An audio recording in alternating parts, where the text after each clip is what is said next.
تو یہ توقع تھا کہ تھوڑا سا توحید کے حوالے سے بھی آپ نے ٹچ دینا ہے اور رسالت کے حوالے سے اور امامت کے حوالے سے۔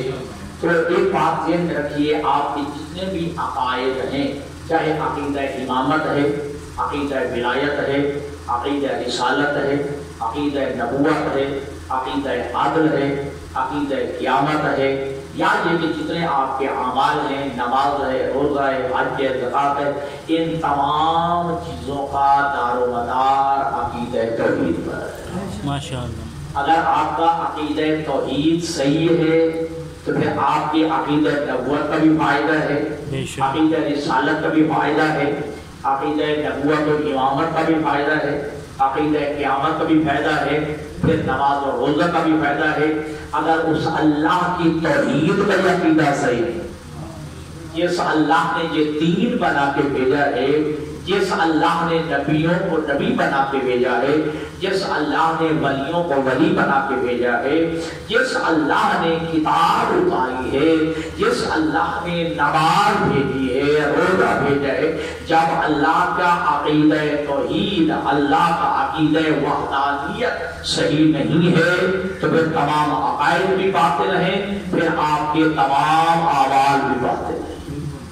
اللہ کی پر جو ہے عقیدہ توحید واجب ہے، ماننا کہ اللہ ایک ہے، چار اعتبار سے اللہ کو واحد ماننا واجب ہے۔ ٹھیک ہے جی، پہلا کیا ہے کہ اللہ کو اس کی ذات میں ایک ماننا واجب ہے کہ اللہ ایک ہے، اللہ دو نہیں ہے، اللہ تین نہیں ہے، اللہ چار نہیں ہے، بلکہ اللہ ایک ہے، اپنی ذات میں شاہد و شاہد اللہ ایک ہے۔ یہ عقیدہ رکھنا واجب ہے۔ اگر کوئی کہتا ہے اللہ بھی ہے لیکن ساتھ ایک اور اللہ بھی ہے، تیسرا اللہ بھی ہے، چوتھا اللہ بھی ہے، تو وہ انسان مشرک ہے اور مشرک کا ٹھکانہ جہنم ہے۔ اگر دنیا میں رہے گا تو وہ نجس ہوگا۔ نجس کا مطلب یہ ہے اگر اس مشرک کے ساتھ آپ کا گیلا ہاتھ لگ گیا یا گیلا کپڑا لگ گیا تو وہ بھی نجس ہو جائے گا۔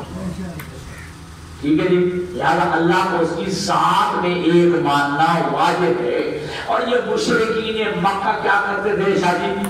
مشرکین مکہ کہتے تھے کہ ہم اللہ کو بھی مانتے ہیں، 360 کو بھی مانتے ہیں۔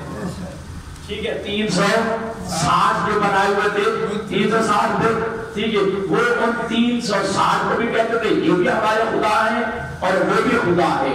ٹھیک ہے جی، تو لہذا یہ کہنا یہ بھی ہے، یہ لفظ یہ بھی ہے، یہ غلط ہے۔ بس یہ کہنا نہیں ہے، بس اللہ ایک ہے۔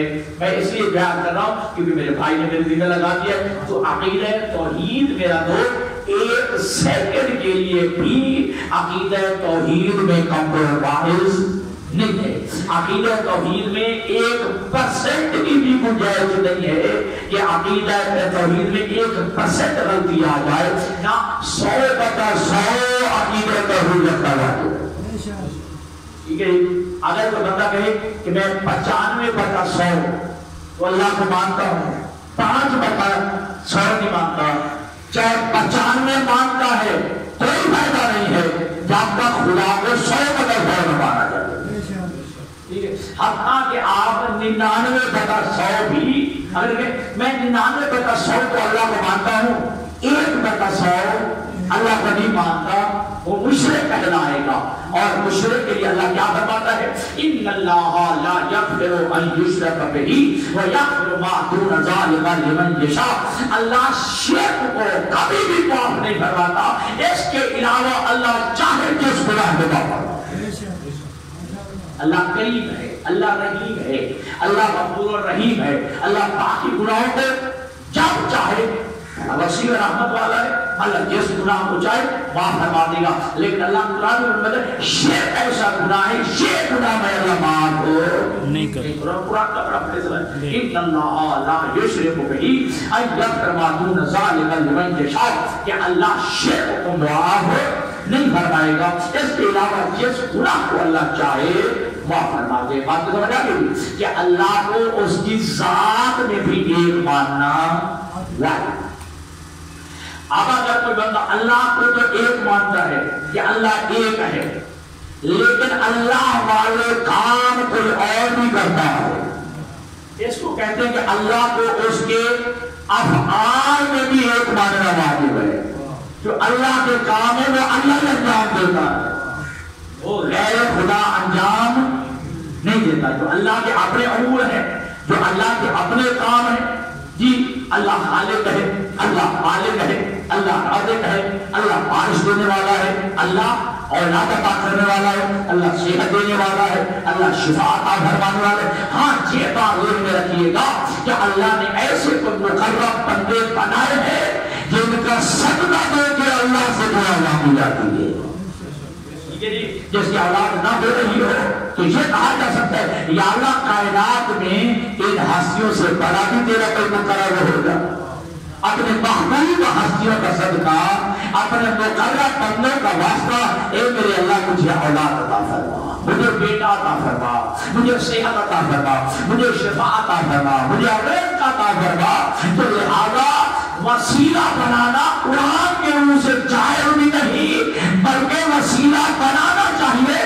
اللہ بغیر وسیلے کے نہیں کہ بندہ کوئی کہ میں تعریف کرنا چاہتا ہوں، ٹھیک ہے جی۔ لہذا محبوب ہستیاں اللہ نے بنائی ہیں، لیکن افعال خداوندی اللہ کے ساتھ شادی مختص ہیں۔ لہذا جہاں اللہ کو اس کی ذات میں ایک ماننا واجب ہے، وہاں اللہ کو ان کے کاموں میں بھی اللہ کو ایک ماننا واجب ہے۔ دوسری سی بات کہ اللہ کو اللہ کی صفات میں بھی ایک ماننا واجب ہے۔ اللہ کی کوئی صفات ہیں جو صرف اللہ میں پائی جاتی ہیں، غیر خدا میں نہیں پائی جاتی۔ ٹھیک ہے جی۔ دیکھیے ہم کھاتے پیتے ہیں، ہم اٹھتے بیٹھتے ہیں، ہم چلتے پھرتے ہیں، ہم سوتے جاگتے ہیں، لیکن اللہ کھاتا پیتا نہیں ہے، اللہ سوتا نہیں ہے، جاگتا نہیں ہے، ٹھیک ہے، کھاتا پیتا نہیں ہے، اللہ چلتا پھرتا نہیں ہے، اللہ نظر نہیں آتا۔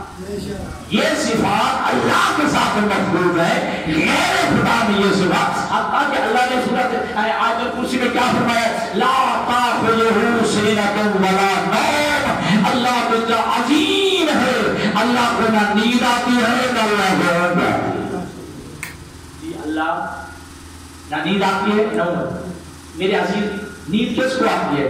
جو جسم رکھتا ہو، ٹھیک ہے، وہ اسی کو شکل آئے گی نا، جو جسم رکھتا ہو، جی ہاتھ رکھتا ہے، منہ رکھتا ہے، زبان رکھتا ہے، آنکھیں رکھتا ہے، کان رکھتا ہے، پورا جسم رکھتا ہے، تو اسے نیند بھی آئے گی، اسے اونگ بھی آئے گی۔ لیکن اللہ جسم نہیں رکھتا، ٹھیک ہے جی، لیکن اللہ ہے، جسم نہیں رکھتا۔